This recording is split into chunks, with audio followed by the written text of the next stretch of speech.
can see here physics in action. The most prevalent in basketball are actually Sir Newton's three laws of motion: law of inertia, law of acceleration, and law of action-reaction, respectively. In the first law, which is called law of inertia, wherein it is the tendency of an object or body to stay in its state, be it in motion or in rest, unless acted by an external force. Here in basketball, we can see the law of inertia in action, like when a ball is passed from player to player. The ball being passed is in motion, and when catch it will be in rest. Here we can see that the inertia of the ball is changing as it is passing from the hands of player.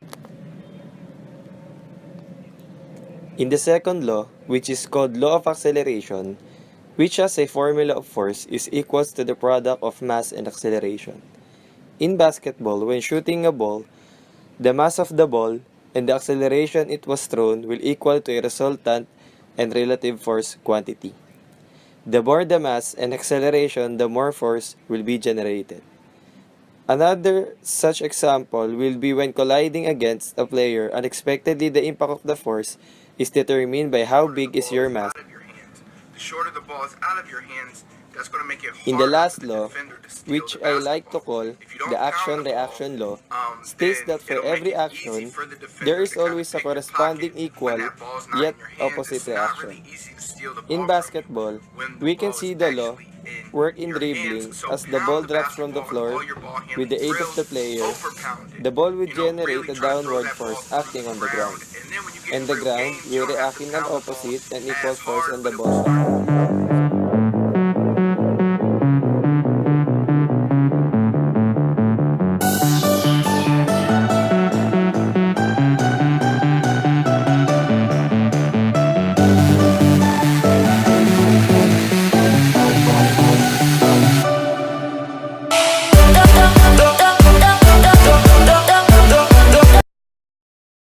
In NBA, the foul line is 5.8 meters away from the basket, and the basket is 3.05 meters from the ground.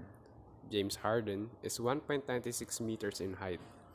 In order for us to determine the perfect shot for James Harden, we must find the initial velocity in the y direction of the ball. Let's use the second equation for kinematics, which is velocity final squared equals velocity initial squared plus gravity times height. Now, we can plug in what we have to solve for what we don't know. After solving, we can get the conclusion that velocity initial is 4.62 meters per second.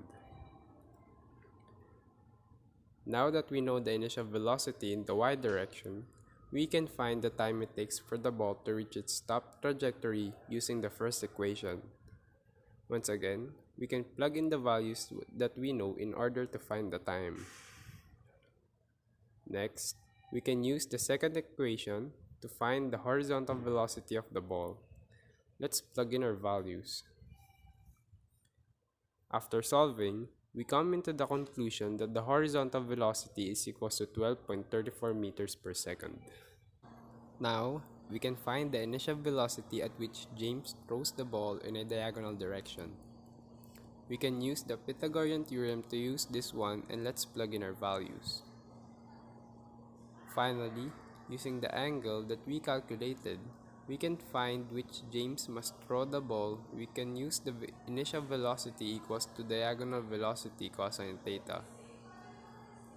Now we know that in order for James Harden to shoot the perfect free throw every time, he must throw the ball with a velocity of 13.17 meters per second at 20.45 degrees.